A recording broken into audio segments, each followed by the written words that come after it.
Espiritismo sem mistério. Oi, gente linda! Mais um programa Espiritismo sem mistério. Esse mistério desses anos todos que trouxeram para a nossa vida estudar o Evangelho segundo o Espiritismo. Vai chegando ao final esse estudo, vai chegando ao final esse capítulo. Para quem está acompanhando de casa, é o capítulo 23 do Evangelho segundo o Espiritismo, Moral Estranha. E hoje a gente está estudando esse item de não vir trazer a paz, mas a divisão. Para você que está em casa e acessou através do portal mundomaior.com, não deixe de trazer seu comentário, se manifestar, entra aí no linkzinho de WhatsApp, faça perguntas para a gente. Você pode ligar no 0 operadora 11 2457 7000, 0 operadora 11 2457 7000, também fazer sua ligação, sua contribuição com o Clube do Ouvinte.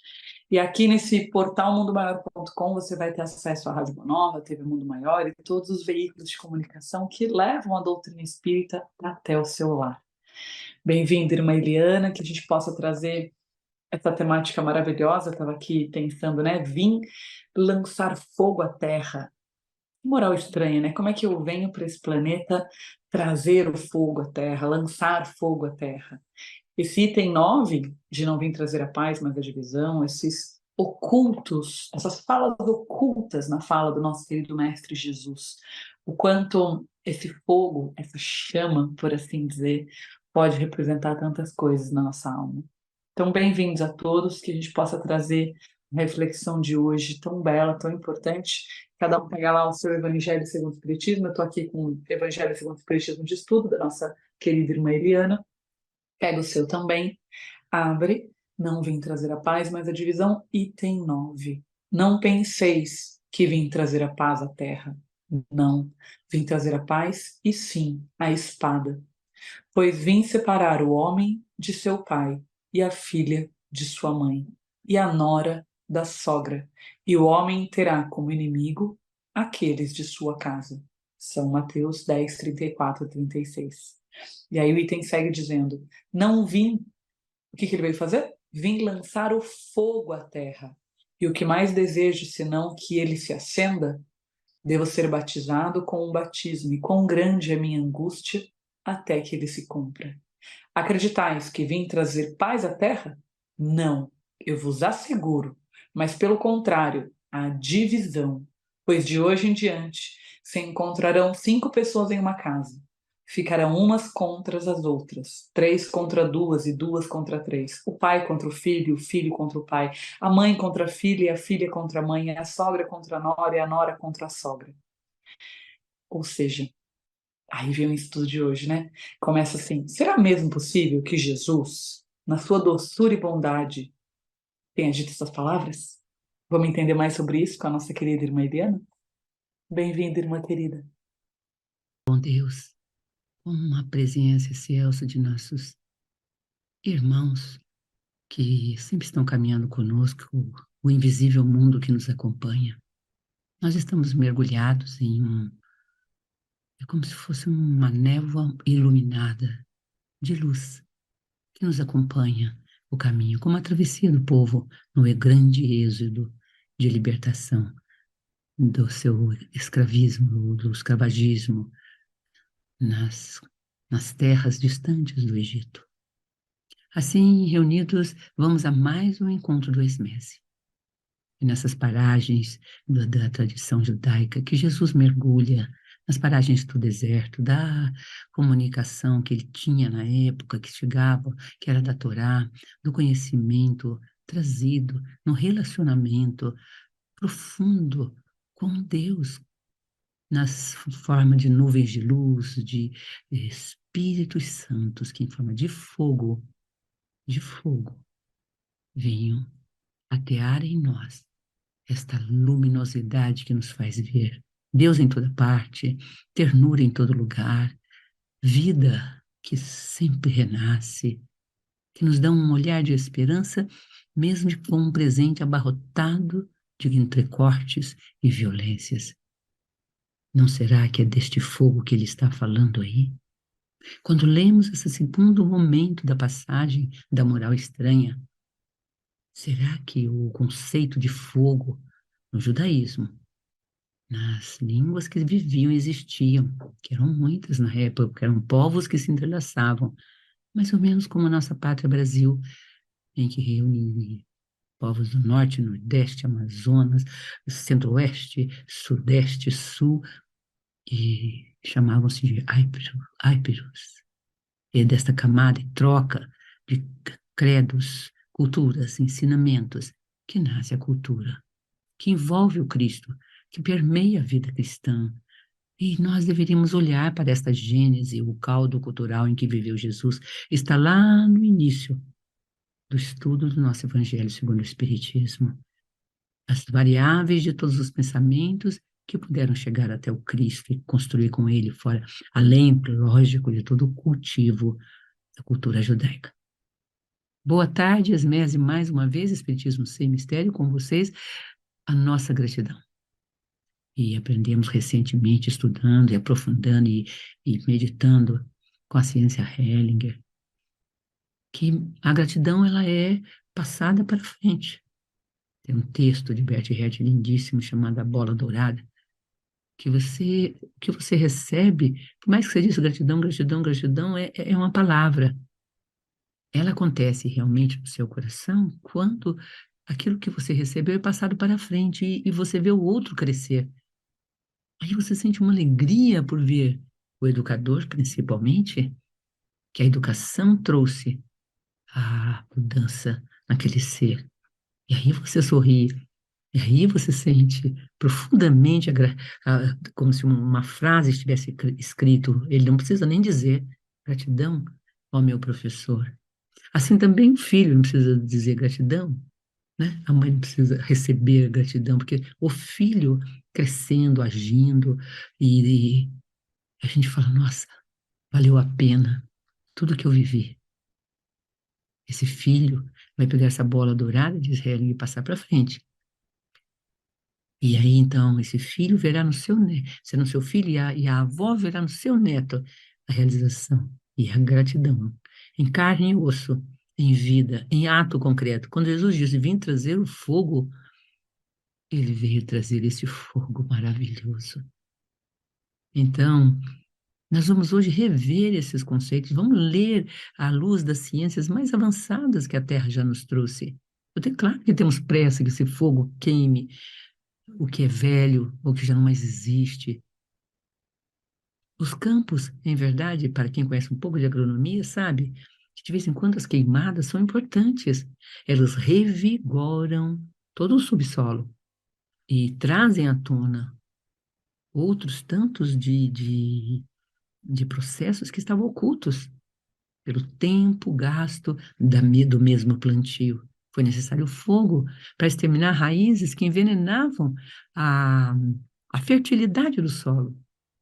A queimada em si, como se diz, programada, ela é benéfica.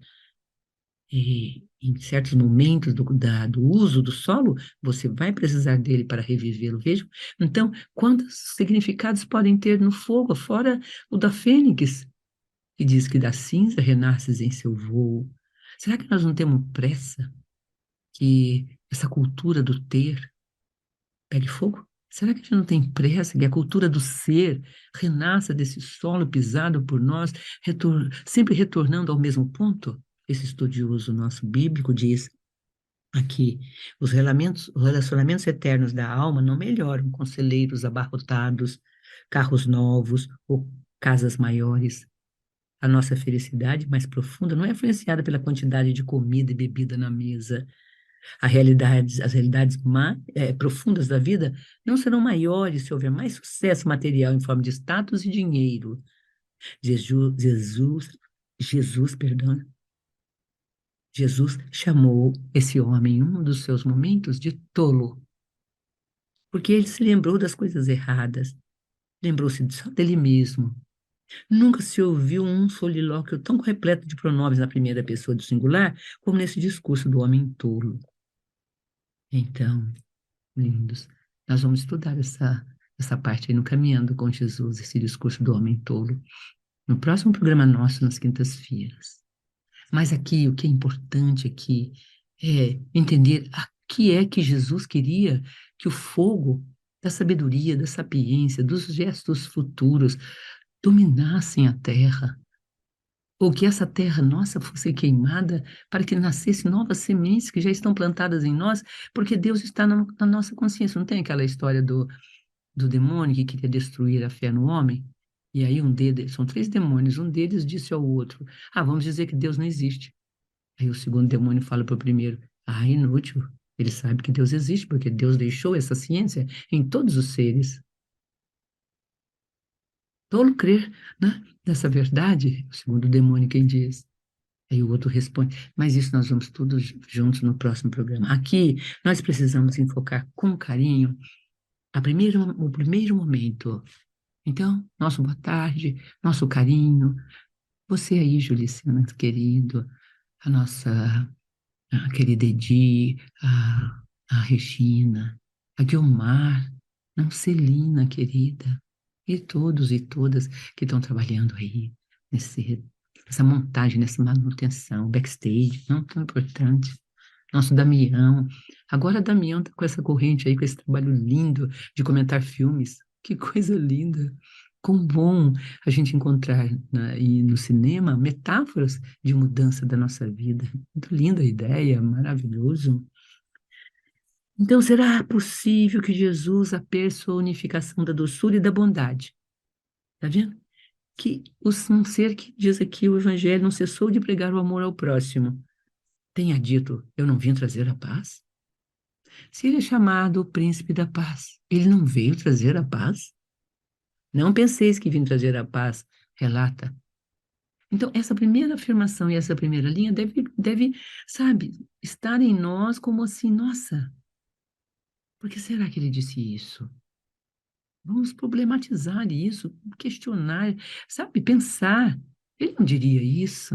Será que ele diria? A quem? E se ele disse? A quem ele disse? Como ele disse? Em que momento, circunstâncias, etc.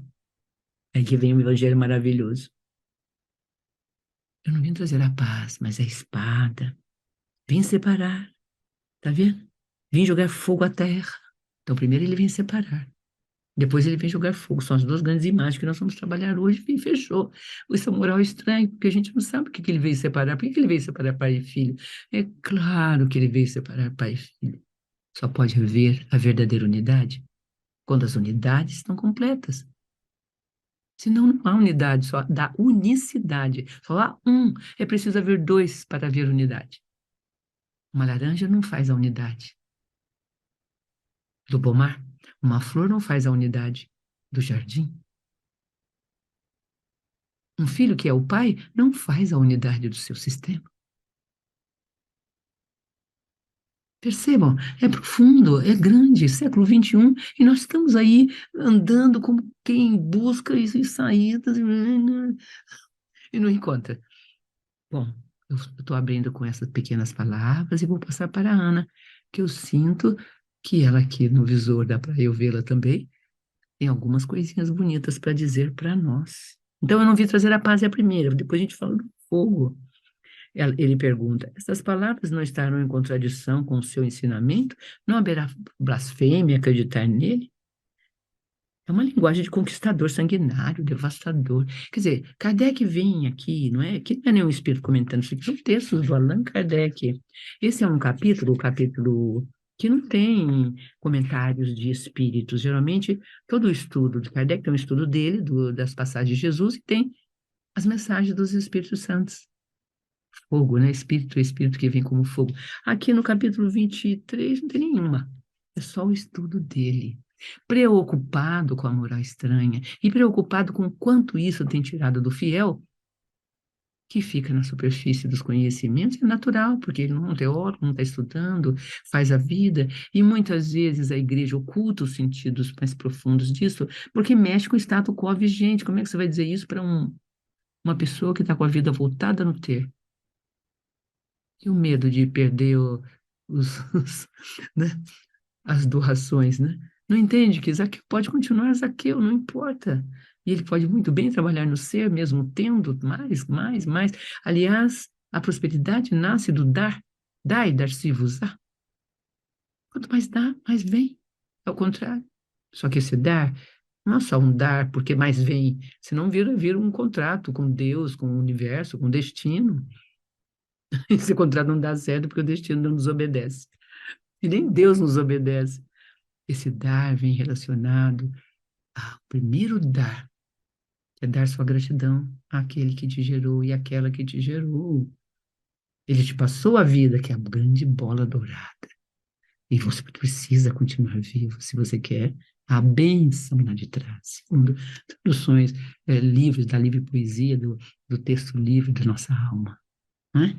Aqui vem, não haverá blasfêmia, acreditar, aí vem embora. Não, não há, ele diz, nem contradição nessas palavras, pois foi ele mesmo quem as pronunciou e elas dão testemunho da sua alta sabedoria.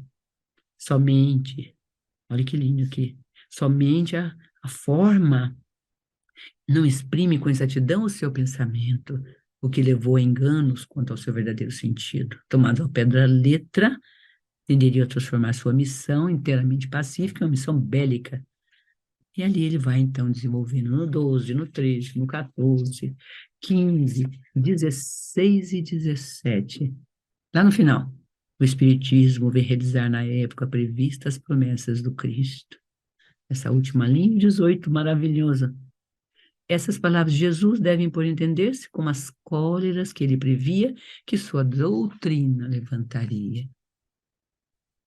E essas palavras toquem o seu coração, que essa moral estranha seja deixada irmanada da sua estranheza, para que você a leve para dentro de si, aplique a si mesmo e cresçam tanto mais em seu amor cristão. Até já. Eu gosto de pensar que um casal que ora juntos permanecem unidos, que uma casa edificada por Deus é uma casa que caminha junto a Deus. Mas a gente sabe de todo o coração e de toda a verdade que nem sempre em um lar o casal está nessa sintonia, que nem sempre em um lar os filhos estão nessa sintonia. Uma família que agradece a Jesus a chegada de um filho, ou comemora o aniversário desse filho, pedindo a todos que abençoem essa criança, e ensina valores espirituais e cristãos. Então, quando ele diz que a esposa deixa o marido, que o pai deixa o filho, que a nora deixa a sogra, assim por diante, eles estão dizendo deste lugar onde eu e meu pai somos um. E é preciso dois em meu nome para eu estar. Como que vai haver dois em meu nome se em um lar eu oro sozinha? Como que vai haver dois em meu nome se os meus filhos não comungam da minha fé? E isso é tão dolorido, tão distante.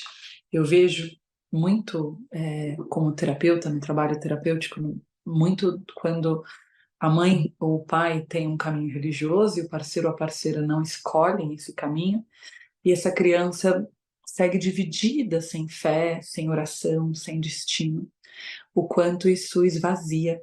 E aí, usando aqui o termo que o Evangelho traz, no item 12 desse capítulo, ele fala: toda ideia nova encontra forçosamente oposição. Então, às vezes eu me oponho só porque a ideia é nova.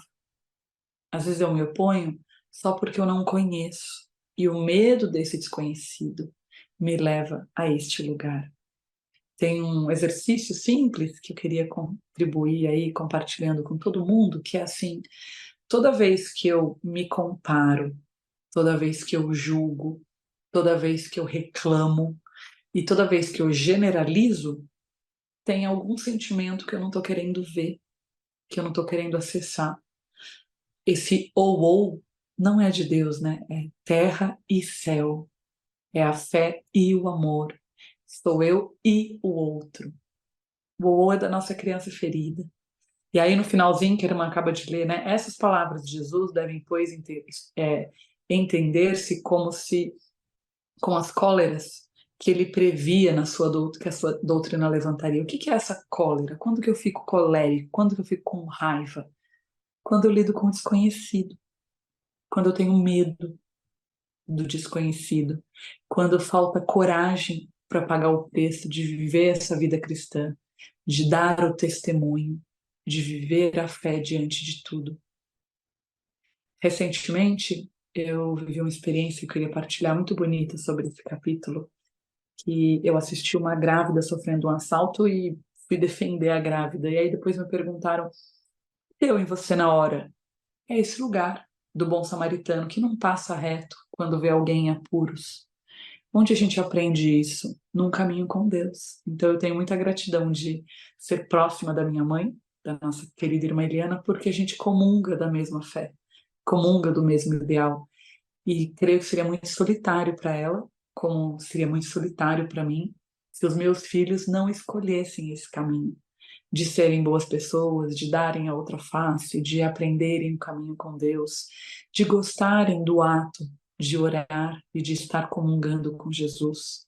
E isso tudo, pensando do ponto de vista sistêmico, eu gosto de pensar que se eu não vim trazer a paz, mas a divisão, que é o tema de hoje, isso faz parte de uma moral estranha, em algum lugar, eu como espírito encarnante, pedi para ser filho deste pai religioso, pedi para ser filha desta mãe religiosa. E esta religião que eles têm para me presentear vai criar uma divisão, como o joio do trigo, como o azeite da água, como a água do vinho. É necessário essa separação. Nesse momento histórico planetário que a gente está vivendo, de tanta falta de valores familiares, de tanta falta de valores religiosos, de um olhar cristão e empático a todos os seres humanos, é lógico que eu tenho que escolher andar com aqueles que acreditam no que eu acredito. Eu estava assistindo recentemente uma matéria num jornal falando sobre o quanto os jovens vêm cometendo violências porque estão anestesiados. Anestesiados do quê? De Deus. Anestesiados da fé, anestesiados do amor. Então, quando não vim trazer a paz, mas a divisão, é dizendo assim: a paz é para aqueles que comungam comigo. E eu preciso me afastar e criar uma divisão daqueles que não sonham o meu sonho, que não vivem a minha fé. Isso não tem a ver com desamor, que é isso que Deus está falando aqui. Afinal, Jesus era a personificação da doçura e da bondade.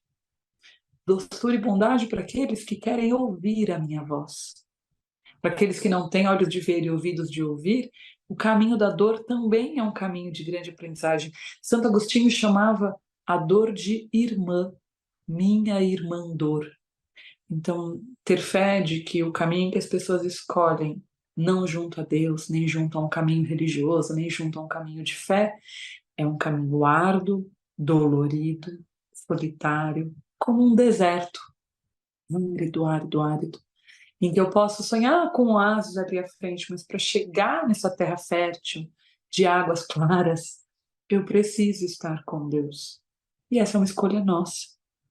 Isso faz com que você se divida internamente em dizer, deixa eu fazer uma divisão. Que tipo de parceiro ou parceira eu quero para minha vida? Deixa eu fazer uma divisão.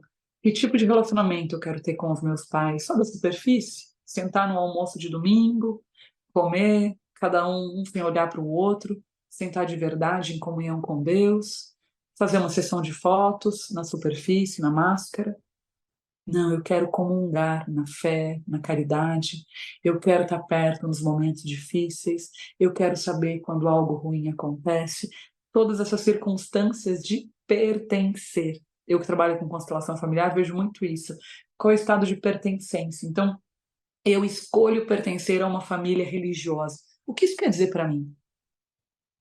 Que a minha alma sedenta de Deus pediu uma manjedoura, um núcleo familiar, um sistema familiar com religião.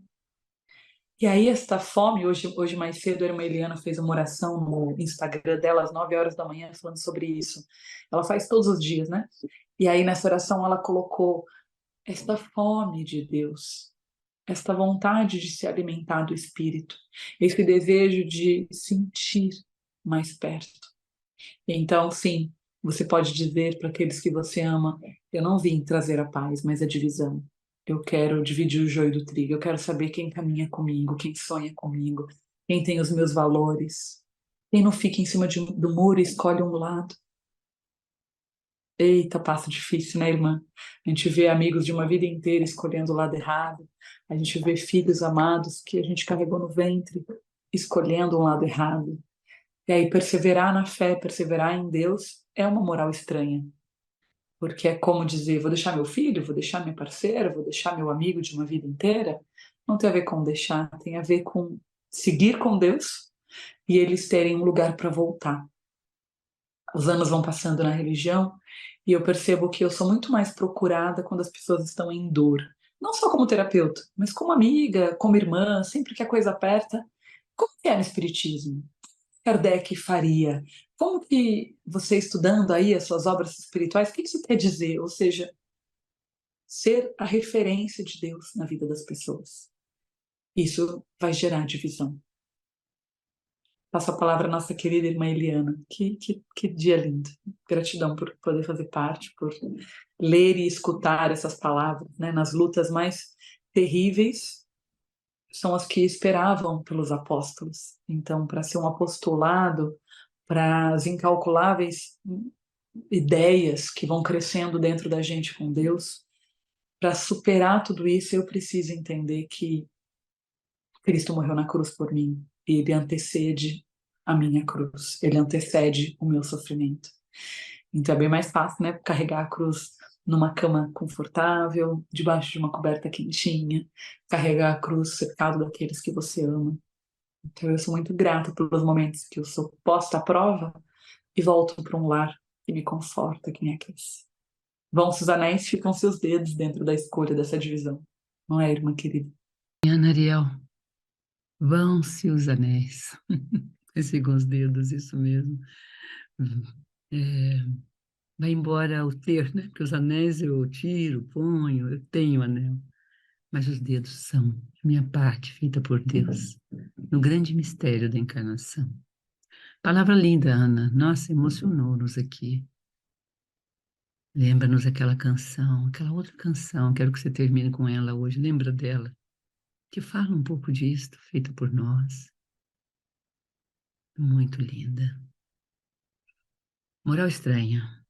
Ana trouxe, então, não dentro da história teológica, não dentro da filosofia, mas nesse sentir-se dividido entre aqueles que nos pedem velhos hábitos, sendo que você já adquiriu novos, entre aqueles que pedem para você recuar do que você já caminhou, você até recua por um tempo com a esperança que ele possa caminhar o seu caminho e você vê que ele não consegue. Hoje nós vamos também ler aqui um poema de Tagore que fala sobre isso. Eu acho que eu vou ler já, vou abrir já ele, porque é muito lindo. Fala sobre o amar e o amor e amar com distâncias. Esse conceito de amar é amar distâncias está incluso aqui no fogo, vi lançar fogo, que eu mais desejo é que ele se acenda. Olha, o que mais desejo é que ele se acenda. Devo ser batizado com um batismo, e quão grande é minha angústia, até que ele se cumpra. Vim trazer a paz? Então, o da paz está dentro do vim trazer o fogo. E olha o que escreve Tagore em A Fugitiva. Muitas vezes na poesia mística os títulos são lindos, muitas vezes nós estamos fugindo dessa hora. A fugitiva são os momentos fúgeis nossos de viver a dor, mas é só através dela, desse fogo que queima, que nós conseguimos fazer ser felizes. Ele diz, no amor não importam alegria ou dor, mas apenas o amor. A gente separa amor de alegria e de dor. Tem dor, não tem amor comum. Ai, minha mãe não me ama mais, meu pai não me ama mais.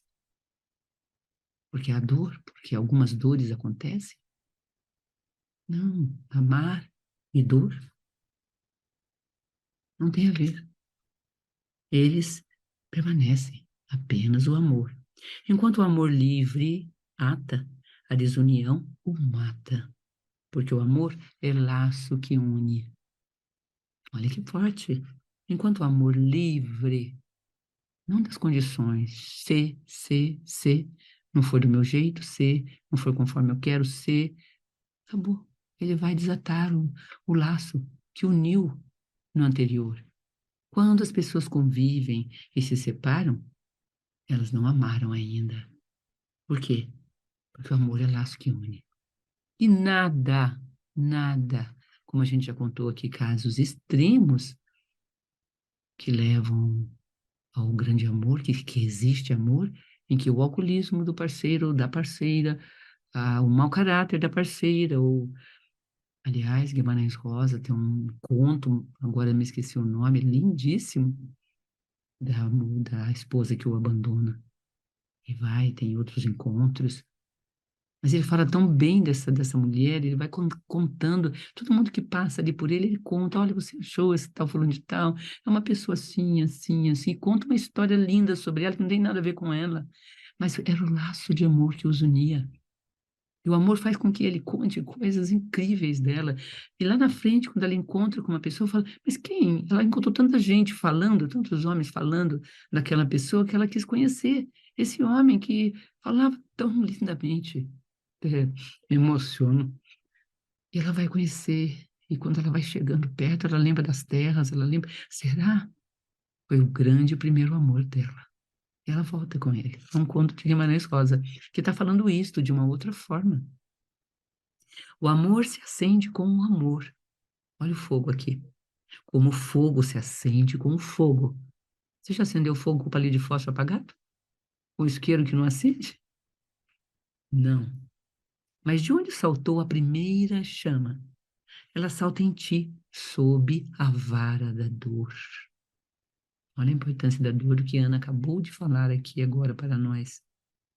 Depois, quando o fogo escondido sobe, chamejando, o dentro e o fora se tornam uma só coisa e todas as barreiras caem como cinzas. Deixa que a dor arda. A dor é fogo. O que Jesus vem dizendo a nós é: tenho pressa que vocês sintam dor por levarem essa vida tola, por estarem vivendo esses valores que destroem a vocês mesmos. Ele está falando aqui com os doutos da lei da época, que o crucificariam depois, que o levariam a madeira infame. Ele sabe com quem está falando, e através dos tempos fala com todos os nossos falsos doutores da lei. Está falando conosco enquanto espíritas cristãos. Depois que a dor arda ferozmente em tua vida e que teu coração brilhe e expulse a escuridão, estás com medo? Ele pergunta aos doutos. Você tem medo dessa dor que arde? Mas essa dor vai expulsar, entendeu? O medo. Deus não deu temor, Deus deu amor a nós. O poeta diz: quem poderá comprar o amor sem pagar seu preço? Salomão. Quando tu não te dás, tornas o mundo inteiro avarento. Amados, tão sério. Quando tu não te dás, quer dizer, no seu não dar, porque o outro não deu, você tornou o mundo avarento. Bom, um poema lindo é o Cântico à Fugitiva, Cântico Quinto, de Tagore, na obra Poesia Mística. Guardem, quiser ler, só procurar na internet. Rabindranath, com TH no final, Tagore, obra Poesia Mística, A Fugitiva, Cântico Quinto. O amor se acende com amor, como o fogo se acende com o fogo. Mas de onde saltou a primeira chama? Então, a dor, se é a dor que faz saltar a primeira chama, então o Cristo está dizendo aqui: tenho pressa que essa dor aconteça, tenho pressa que essa separação se faça, tenho pressa que esse chão se queime. E ele usou imagens fortes, porque Jesus sempre falou por parábolas. E ele estava falando com um povo que aquelas imagens tinham já uma linguagem atrás. Quando conversamos entre nós não ficamos toda hora explicando as palavras, elas trazem um peso cultural e não se precisa de explicação, eu sei do que está falando. Ai, emocionada aqui com tantas reflexões, irmã querida. Irmã de alma, mãe de jornada, nossa, que reflexão bonita, né? Pensando aqui que Tagore, quando fala de um lugar tão belo, da gente incluir a dor para essa flama tão flamejante, né? Essa chama tão flamejante chegar no nosso coração e nos fazer caminhar junto a Deus. Mas Emmanuel diz: flama de brio restaurador, ou seja, brio, né, de moral, que nos cabe atender aos compromissos esposados, ou seja, quase um casamento, né? É um compromisso que eu me comprometi no esforço regenerativo e braseiro, rubro de responsabilidade e situado no campo de nossa consciência, impeça a germinação ou o crescimento do joio venenoso da crueldade do ódio. Ou seja, que todo ódio, todo veneno, toda crueldade que exista no mundo não me contamine do meu casamento com Deus, do meu casamento com a fé, do meu compromisso. Eu me esposei de um esforço regenerativo, rubro de quê? De responsabilidade, ou seja, vermelho de responsabilidade, braseiro, como brasa que queima, como uma tatuagem na pele. É um lugar onde eu me comprometo com Deus. Então, que o ódio, a crueldade, esses sentimentos não germinem no meu coração, que nenhuma maldade me envenene do meu compromisso com Deus. Labareda de fé renovadora, suscetível de purificar-nos o sentimento e soerguê-lo à prática da caridade genuína.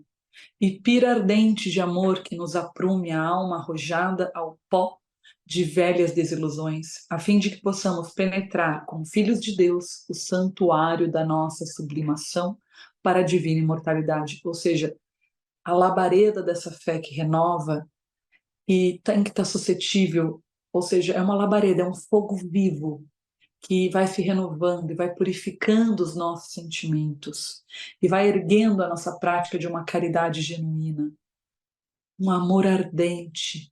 A nossa alma vai sentindo esse lugar. E aí que a gente possa, então, olha que lindo, a fim de que possamos penetrar como filhos de Deus o santuário da nossa sublimação para a divina imortalidade. Ou seja, para eu chegar na morte e olhar para ela e dizer, é só uma passagem.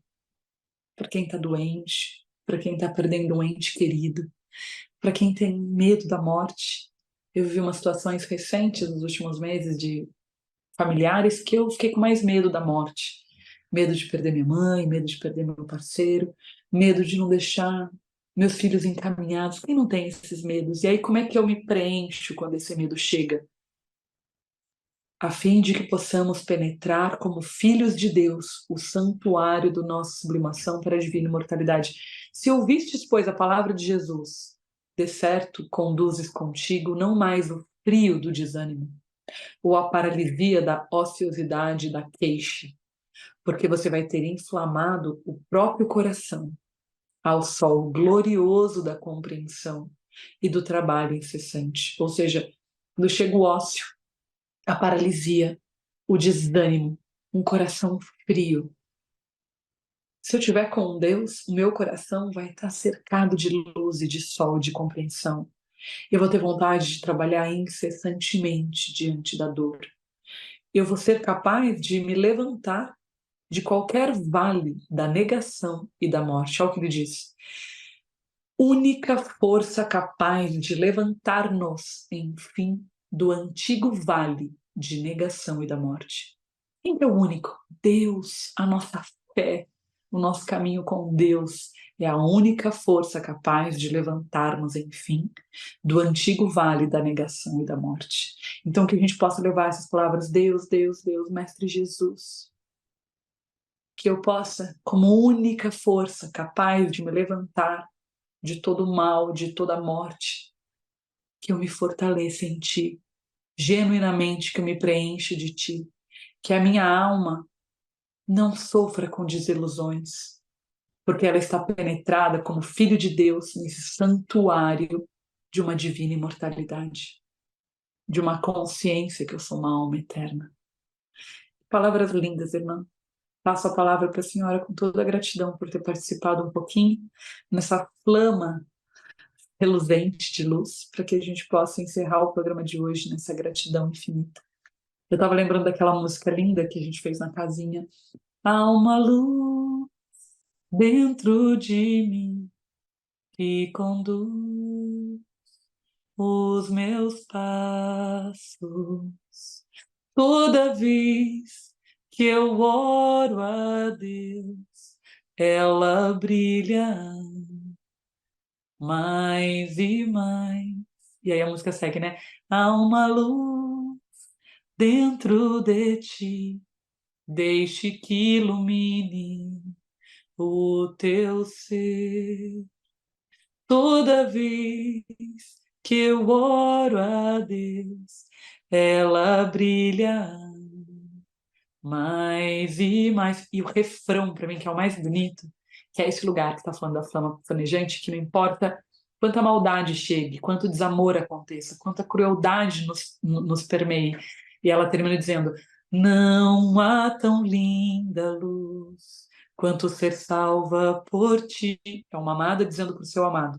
Mesmo que eu me afogue, ou seja, se o amor não chegar, Deus virá me buscar, Ele andará sobre as águas, andará comigo sobre o mar. Não há tão linda luz quanto ser salva por ti.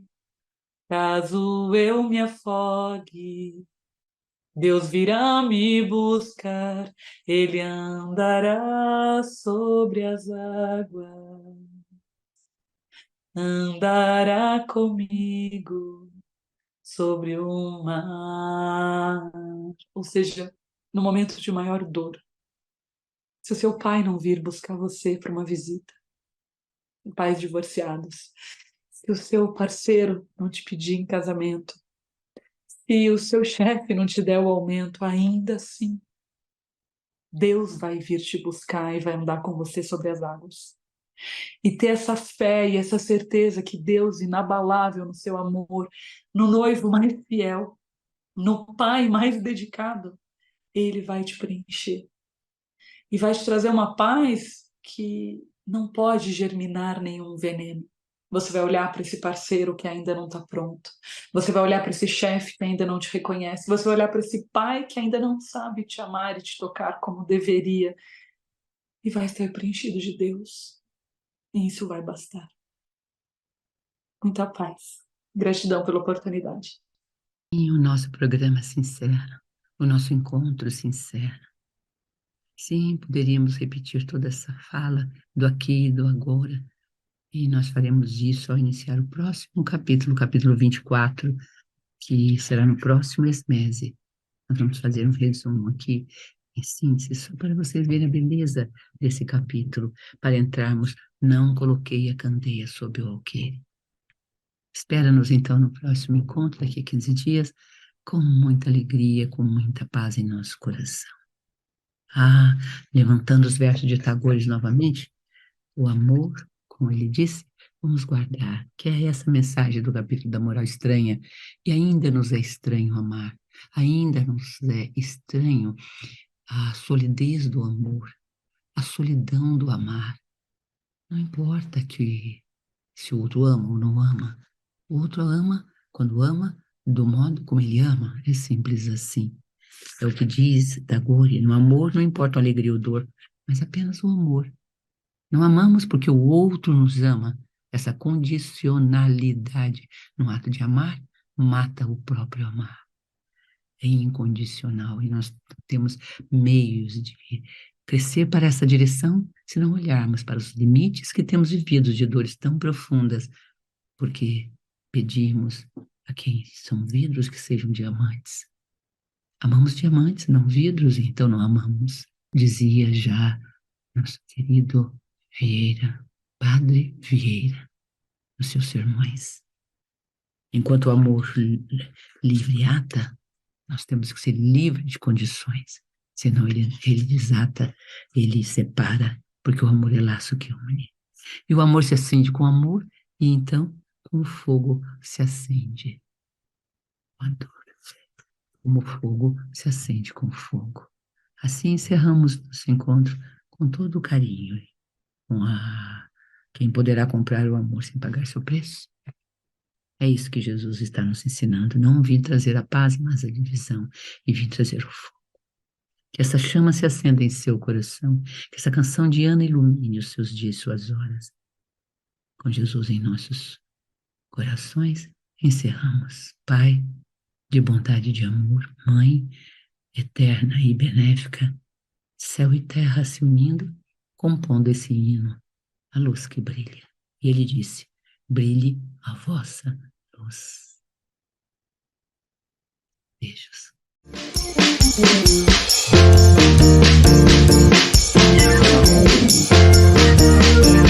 Termina aqui Espiritismo sem Mistério.